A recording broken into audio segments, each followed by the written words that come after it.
Salut les amis, amakuru yacu Katerina ku mugana Afrika. Pitso Musemane akaba amaze kuba umutoza official kabisa sezo ebyiri rero mu ikipe ya Al Ahly mu gihugu cya Misiri. Final rero akaba amaze ko officializwa mu kanya kashize. Anako kandi umutoza Didier Deschamps ikipe y'igihugu y'Abafaransa amarategura match afitanye n'ikipe ya Ukraine na Portugal ndetse na Croatia. Akaba rero amaze guhamagara ikipe kabisa irahangaha rero ari nako ikipe y'igihugu y'Abafaransa rero bashyizemo Aouar biziko bamuhamagaye bwa mbere bakimuhamagara aza gufatwa na coronavirus covid-19 testing positive hanyuma bahita bamukora mu ikipe.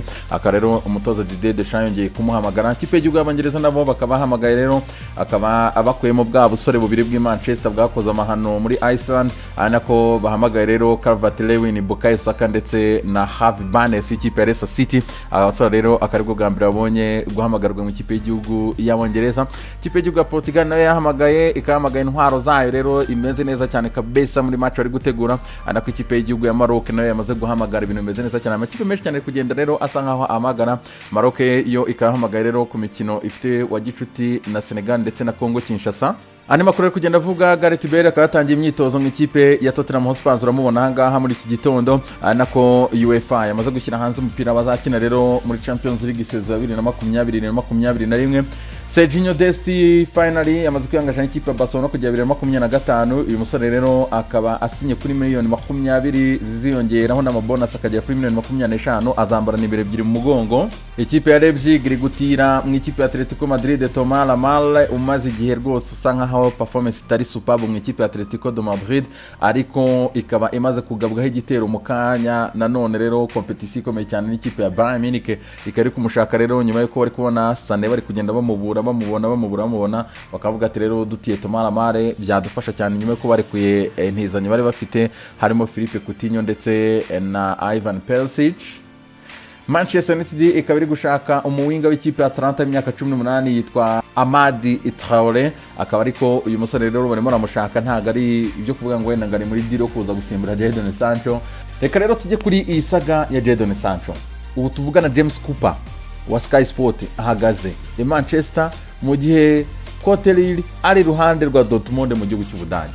Abagabo rero batangaje iki muri iki gicamunsi bakaba bavuze yuko uhagaze Manchester we aravuga ati position nimwe United yamaze kubona ko ibintu biri serious igomba kwishyura zina miliyoni 108 z'amapound ari 120 z'amayero. United yamaze kubona ko nta mikino ihari. Mu gihe kurana rw'ikipe ya Borussia Dortmund mo bagihagaze muri ya position yo kuvuga ngo itariki twabahaye yararenze ijambo twe turugumaho niyo mwa meeting amafaranga ntawo tubaha. Mu gihe ngo abahagarariye Jadon Sancho ku ruhande rwe bo bafite icyizere yuko United iramutse itanze amafaranga mbere ku munsi wa mbere bagomba kuyarya kandi Sancho nawe ngo aho bigeze marifuza kujya mu ikipe ya Manchester United. Ngaho rero ibintu bihagaze aka kanya. Andi makuru ari mu ikipe ya Man United nuko ikipe ya AS Roma igiye kuzamura bid yayo ikageza ku miliyoni 15 z'amapound. Mirashaka Chris Smalling akaba United rwose ngo ntagari buyasubiza inyuma dore ko yifuzaga miliyoni 18 nayo. Mu ikipe ya Manchester City bafite umusore witwa Eric Garcia. City yahagaze ahantu hamwe miliyoni 30 z'amayero nizo ikipe ya Barcelona igomba kwishyura kuri uyu musore cyangwa se akaguma muri ikipe akageza saison irangiye. Kuri ubu rero ikipe ya Barcelona irategura offre yindi rero yo kuza kureba ko yakura uyu musore hano ikamutwara mbere ku munsi wa mbere. Manchester City ikaba Pep Guardiola nubwo yabihakanye ko transfer zarangiye kuri bo ariko bishobotse ngo hari abasohoka. Ubwo rero bishobora kuba ari umusore Zinchenko uri busohoka mu ikipe ya Manchester City. Naramuka agiye ku giciro cyiza City iraza guhita yizanira Nicolas Tagliafico ku miliyoni 22 z'amapound rero na affaire yo gukurikirana.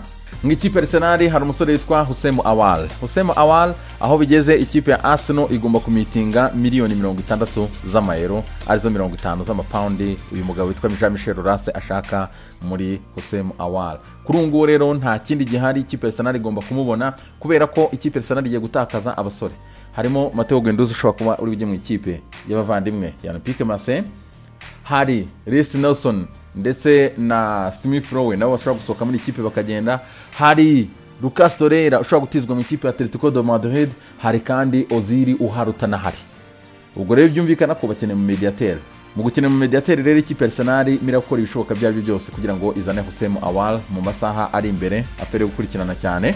mu ikipe ya Liverpool, ikinyamakuru Liverpool Echo cyatubwira yuko Liam Brewster, Harry Wilson ndetse na Maguru Gich abasore rero Liverpool imaze kubona bid totali ingana na miliyoni 60 z'amapaundi igiye gukora muri abasore batatu. Liverpool ikaba igiye kurya amafaranga rero mu buryo bwihuse cyane. William Cyprien muramuzi cyane w'ikipe ya Nice akaba agiye kwerekeza mu ikipe ya Parma mu gihugu cy'Ubutaliyani, bamaze kumvikana gisigaye ni Parma na Nice. Mbaye Niang akaba agiye kwerekeza mu ikipe ya Torino mu gihugu cy'Ubutaliyani, rwose ngo ibintu bigomba gukorwa vuba vuba.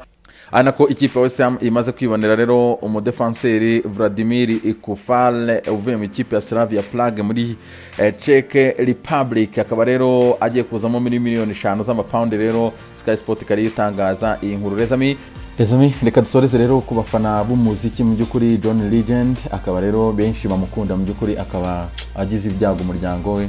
Umudamu rero Kuri akaba bari bagiye kwa muganga kwibaruka umwana wabo w'umuhungu, umudamu we yaratwite, baka rero bamutakaje rero umwana w'umuhungu, mu by'ukuri bagize complication mu kubyara, akaba rero ahise yitaba Imana. Mu by'ukuri ubwo urumva ko ku muryango wa John Legend ni hatari kabisa, ibintu birabakomereye cyane kabisa. Rezami rero nkwifurize kugira ibihe byiza cyane aho uri hose ku isi.